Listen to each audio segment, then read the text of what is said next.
For the month of February, I challenged myself to pray for an hour every day, and God did this in my life.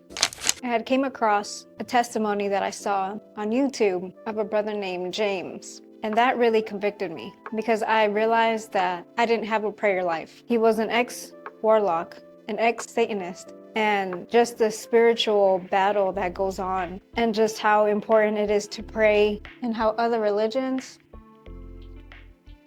they go all in for the devil.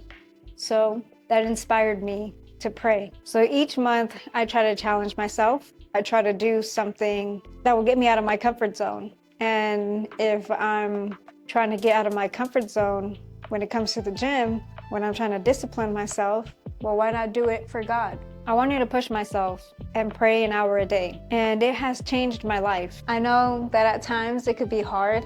When we start anything new, it's hard. It's not easy. You have to discipline yourself, and your body and your mind are not used to this. So you have to get used to it. I came across Prayer Storm, and I saw that children were praying for an hour for 6 days straight and 7 hours for the 7th day. And I'm like, wow. So that challenged me, and I said, you know what? If they could do it, I can do it too. And so at first, I was praying along with them, and just the prayers of the children was beautiful, and just how simple their prayers were. And I'm not gonna lie, I used to be religious. And before, I wanted people to know what I was doing. And okay, I'm doing this. I don't need to talk to God like that. I don't need to say fancy words. I don't need to be all fancy when it comes to God. It was a reality check for me because I was wanting approval of man. Not gonna lie, just checking off a box. When it came to God, checking off a box.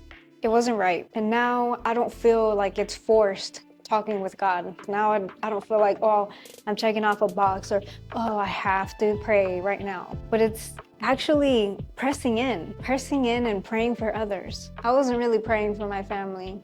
I wasn't praying for their health. I wasn't really pressing in. I would say a 5-minute prayer in the morning as soon as I woke up, and I would think that that was enough. So I learned to press in, and obviously I want to push myself to pray for longer than an hour, but just even making that time for God that I wasn't even giving him before made a huge difference in my walk with him.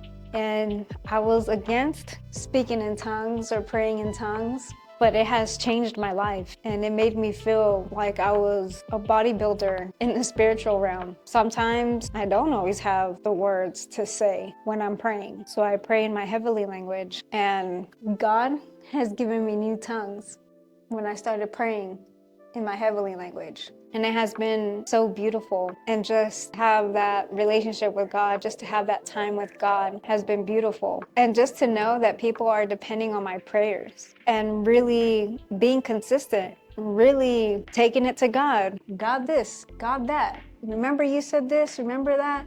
And being like that woman in the Bible that kept bringing it to the judge, until finally the judge got fed up and said, you know what, I will do what you say, but taking it up with God. You know, before I used to be guilty because I'm like, what makes me on fire for God if I don't have a prayer life?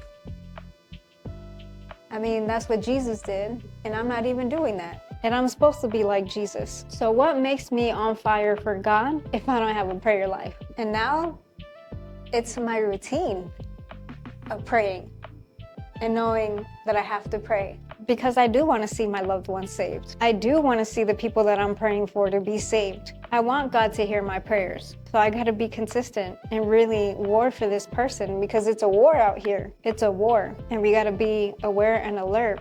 And just like God snatched us out from the darkness, I'm praying that he will snatch them too. But just imagine somebody coming to Christ, one that you were pressing in for, and that they finally come to Christ. That would be a huge blessing. I don't want you to be a lazy Christian. I don't want you to be comfortable. I want you to be on fire for God. And I want you to have a prayer life. And if he could do it in me, he could do it in you too. And I pray that you have that desire to want to seek him. I pray that you know his voice. And I pray against distractions that are trying to come your way, the hardships that are trying to come your way. I pray that you press in. I pray that God give you the strength to be able to pray and press in. I pray that you can stand up. I pray that you can stand in the gap. I pray that you can intercede. I pray against the spirit of slothness. I pray against the spirit of distraction. And I pray that you seek the Lord all the days of your life. I love you, Jesus loves you, and God bless you.